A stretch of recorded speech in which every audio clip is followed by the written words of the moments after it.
नमस्कार, आप देख रहे हैं read public news Bharat. Ballarpur में पत्रकारों पर दबाव के खिलाफ निर्णायक मोर्चा, प्रशासन और जनप्रतिनिधियों तक पहुंचा पत्रकारों का मामला।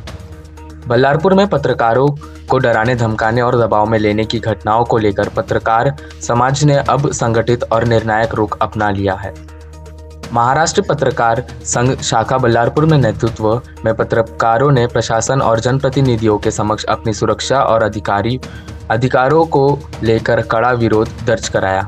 पत्रकार संघ अध्यक्ष रमेश निषाद के नेतृत्व में एक प्रतिनिधिमंडल ने जिला पुलिस अधीक्षक मुमका सुदर्शन से भेंट कर लिखित निवेदन सौंपा। निवेदन से स्पष्ट किया गया है कि बिना जांच के पत्रकारों पर दबाव बनाना, धमकियां देना और उनके कार्य में बाधा डालना लोकतंत्रीय मूल्य पर सीधा हमला है।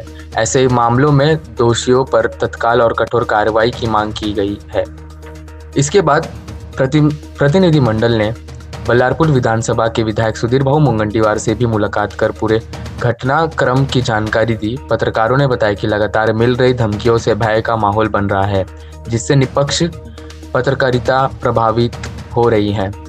विधायक ने मामले को गंभीरता से लेते हुए उचित कदम उठाने का आश्वासन दिया।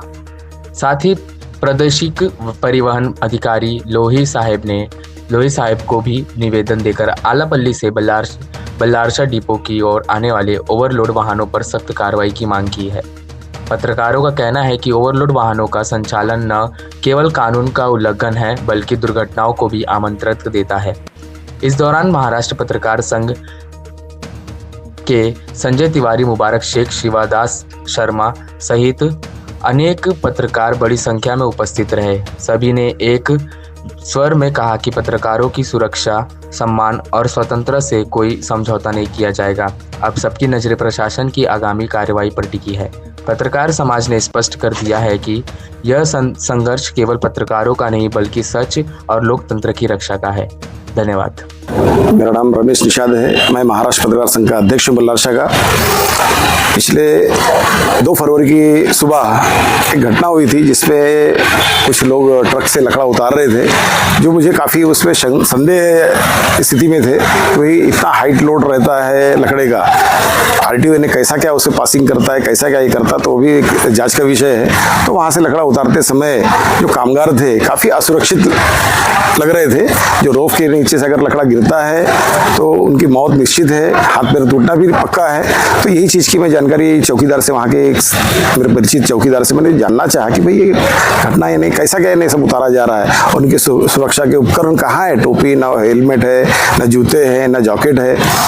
तो उनका कहना भी नहीं, इनको दिए गए हैं लेकिन पहन के नहीं आते हैं। उतने में अवधेश यादव करके जो है वो गाड़ी से उतर के आता है और आके एकदम गाली गलौज करने लग जाता है। मुझे बोलता है, रमेश निषाद तो ये जो पिछले टाइम हमारी खबर चलाया था, मेरी माँ बहन अश्लील इन्हें गाली गलौज करना, फिर मुझे जान से मारने की धमकी देना कि भाई यहाँ कल से तू दिखा तो तेरे को ट्रक के नीचे लेके यहाँ ही तेरी जान ले लेंगे बोले। तो मैं अभी आज का 3रा दिन है, मैं जंगल वाकई में नहीं गया, घूमने जाना मेरा बंद है और एक डर के साए मैं हूँ। तो उस दिन की घटना की मैंने शिकायत बल्लारसा पुलिस स्टेशन में किया, जिसकी रिपोर्ट ली गई और लेने के बाद देश का चाचा है वो मुझे फ़ोन पर मीठी धमकी देता है, कहता है कि भाई आप रिपोर्ट वापस लीजिए, आपकी हिम्मत कैसी हुई मेरे भतीजे के खिलाफ रिपोर्ट देने की। तो मेरा ये कहना है कि भाई अगर रिपोर्ट मैं नहीं दूँ, मेरे साथ में कोई घटना होती तो रिपोर्ट देना मेरा नैतिक काम है, जिम्मेदारी है।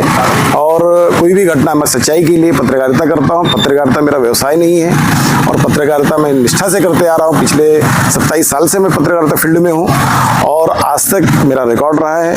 हर अच्छाई यानी सच्चाई वाली खबरें ही मेरी प्रकाशित होते आई हैं। सच्चाई कड़वी होती है, यह सत्य है। जो मुझे उस दिन देखने को मिला तो उनका यानी कैसा है, 2 नंबरी काम है।